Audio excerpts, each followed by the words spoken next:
سب سے ضروری جو رشتہ اللہ تعالیٰ نے انسانوں میں قائم کیے ہیں ان میں خامند اور بیوی سب سے بڑا رشتہ ہے، سب سے اہم رشتہ ہے۔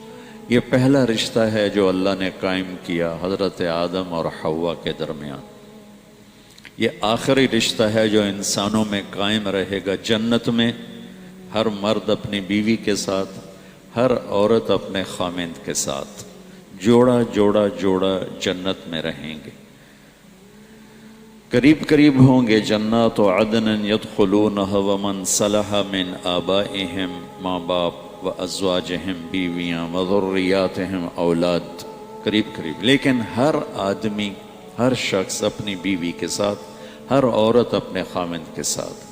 یہ رشتہ سب سے بڑا رشتہ ہے، سب سے اہم رشتہ ہے۔ قرآن نے جتنا اس رشتے پہ زور دیا ہے کسی رشتے پہ اتنا زور نہیں دیا۔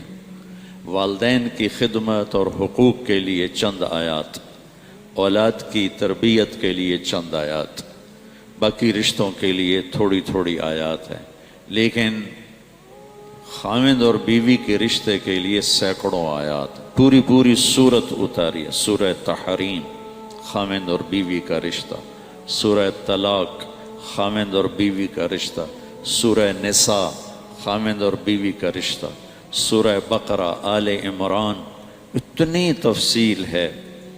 اگر اس ساری تفصیل کو جمع کیا جائے تو وہ کئی سو آیات بن جائیں گی، جس میں کہ اللہ تعالیٰ اس رشتے کو گزارنا کیسے ہے وہ سکھاتا ہے، ایک اس کی اہمیت کی وجہ سے، ایک اس کی کمزوری کی وجہ سے۔ اہمیت اس کی یہ ہے کہ یہ پہلا رشتہ اور آخری رشتہ ہے، اس سے آگے نسل بنتی، اس سے رشتے جنم لیتے ہیں، اولاد ہوتی ہے تو یہی خامند بیوی ماں باپ بن جاتے، آگے اولاد کی شادی ہوتی ہے تو یہی خامند بیوی دادا دادی نانا نانی بن جاتے ہیں، ساس سسر بن جاتے، اس سے سارے رشتے جنم لیتے۔ اور دوسری اس کی کمزوری ہے، باقی رشتے ٹوٹتے نہیں۔ باپ اور بیٹے کا رشتہ یہ ٹوٹتا نہیں، چاہے تعلق اچھا ہو یا برا ہو۔ بھائی اور بھائی کا رشتہ یہ ٹوٹتا نہیں، چاہے تعلق اچھا ہو یا برا ہو۔ بہن بھائی کا رشتہ یہ ٹوٹتا نہیں، چاہے بول چال ہو یا بند ہو۔ لیکن خامند اور بیوی کا رشتہ ایک بول پہ ٹوٹ جاتا ہے، ایک لفظ پہ ٹوٹ جاتا ہے، اور اللہ چاہتے ہیں کہ وہ حالت پیدا نہ ہو اور وہ صورتحال پیدا نہ ہو۔ اسے کیسے نکلنا ہے، اسے کیسے بچنا ہے؟ صورتیں بھری پڑی، زندگی کیسے گزارنی ہے، صورتیں بھری پڑی ہیں۔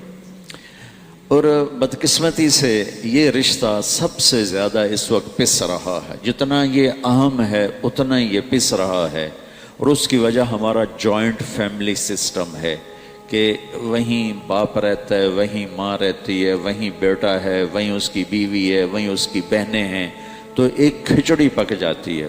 کسی وقت میں یہ بہت اچھا سسٹم تھا کہ ایک دوسرے کے رشتوں کی پہچان تھی اور ایک دوسرے کے مددگار تھے، لیکن اب یہ جوائنٹ فیملی سسٹم ایک مصیبت بن چکا ہے کہ رشتوں کی پہچان نہیں، اور جتنے لوگ زیادہ ہوتے ہیں اتنی لڑائیاں زیادہ ہوتی۔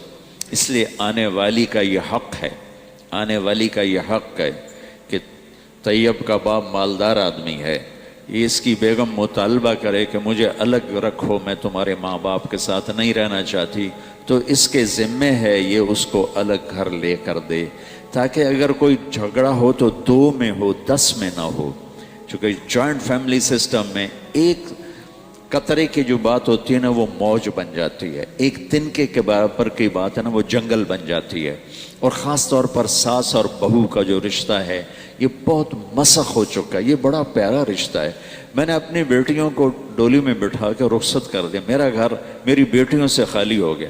اب میں کسی کی بیٹی کو لے کے آ رہا ہوں یا آ رہی ہوں، میں اسے اپنی بیٹی بنا لوں، یہ آنے والی اسے اپنی ماں بنا لے، تو یہ کتنا خوبصورت رشتہ ہے۔ لیکن ساس ہی سب سے نیگیٹو کردار ہے، اور سسر ہی سب سے نیگیٹو کردار ہے کہ یہ جانتے نہیں کہ میرے نبی کی زندگی کیسی تھی۔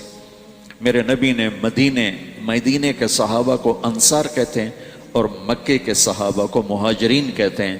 تو ایک دفعہ میرے نبی نے اپنے مدینے والے ساتھیوں کی تعریف کرتے ہوئے یہ بات فرمائی کہ یہ جو میرے انصار مدینہ ہیں، یعنی مدینے والے، یہ بڑے عالی شان لوگ ہیں. آپ نے ان کی سنو کس بات پہ تعریف کی. تہجد پہ نہیں، نماز پہ نہیں، جہاد پہ نہیں، تبلیغ پہ نہیں، ذکر پہ نہیں، تلاوت پہ نہیں. کہ یہ جو مدینے والے میرے صحابہ ہیں یہ بڑے زبردست لوگ ہیں. ان کے گھر میں جب کسی کی بیٹی بہو بن کے آتی ہے تو اسے ذرا بھی فرق نہیں محسوس ہوتا کہ ماں باپ کے گھر میں ہوں یا سسرال کے گھر میں. اس آنے والی کو اتنا پیار دیتے ہیں، اتنی محبت دیتے ہیں کہ وہ سمجھتی ہے کہ میں ماں باپ کے گھر ہی ہوں، میں سسرال میں نہیں ہوں. لیکن ہمارے آج کے ماحول میں سسرال آنے والی بیٹی بچی کے لیے ایک جہنم بن جاتا ہے. جہنم، تانے، بولیاں، طنز، تنقیدیں. اور اس میں ایک بڑی وجہ ہے، بچہ ماں پروان چڑھاتی، اللہ اس سے زندگی دیتا ہے، اس کی گود میں پلتے پلتے بڑا ہوتا. جب اس کی شادی ہوتی ہے اس کی محبت کا بہاؤ بیوی کی طرف ہو جاتا ہے. یہ طبعی چیز ہے، فطری چیز. وہ اپنی بیوی کو زیادہ توجہ دیتا ہے، ٹائم دیتا ہے. تو اس کی ماں میں حسد پیدا ہو جاتا. وہ اس حسد کو پھر اس اپنی بہو کو تنگ کر کے نکالتے. کبھی بیٹے کے کان بھرے گی، کبھی اس کی بےزتی کرے گی، کبھی اس کو تانے دے گی، کبھی کسی قسم کے تانے دے گی. اس کے پیچھے کوئی جھگڑا تھوڑا ہے، اسی نے اس کی اولاد کا، اگلی نسل کا اس نے ماں بننا ہے، اور اس آنے والی نے اس کی جگہ سنبھالنی ہے. اگر ترتیب کے مدے سے اللہ نے رکھا ہے کہ بھی بڑا پہلے جاتا ہے چھوٹا بعد میں جاتا ہے، وہ یہ سمجھتی ہے کہ یہ میرے گھر کی وارث ہے. پھر اس کو ذلیل کرتی ہے لاشعوری حسد کی وجہ سے. اس کی بہنوں کا رویہ بدل جاتا ہے، اس کے والد کا رویہ بدل جاتا ہے، وہ اس لاشعوری حسد کی وجہ سے. اس لیے شریعت، اللہ تعالیٰ نے عربوں کا بھلا کرے، ان کی ثقافت ہے جب تک لڑکا الگ گھر نہیں بنائے گا شادی نہیں کر سکتا. چاہے کرائے پہ لے چاہے اپنا لے، الگ ایک کمرے کا گھر ہو لیکن الگ ہو تب اس کی شادی ہوگی، ورنہ شادی نہیں ہوگی. ان کی کھچڑی نہیں بنی ہوئی، ان کی لڑائیاں ایسے نہیں ہوتی ہیں جیسے ہماری. سارا دن ایک لڑکا لڑکی آپس میں الجھ گئے، چھوٹا مسئلہ ہے، لیکن ساتھ ماں بھی الجھ گئی، باپ بھی الجھ گیا، بہنیں بھی الجھ گئے، چاچے بھی آ گئے، مامے بھی آ گئے، دادے بھی آ گئے، نانے بھی آ گئے، اتنے تو سوٹے چل گئے. اگر یہ اس کو گھر لے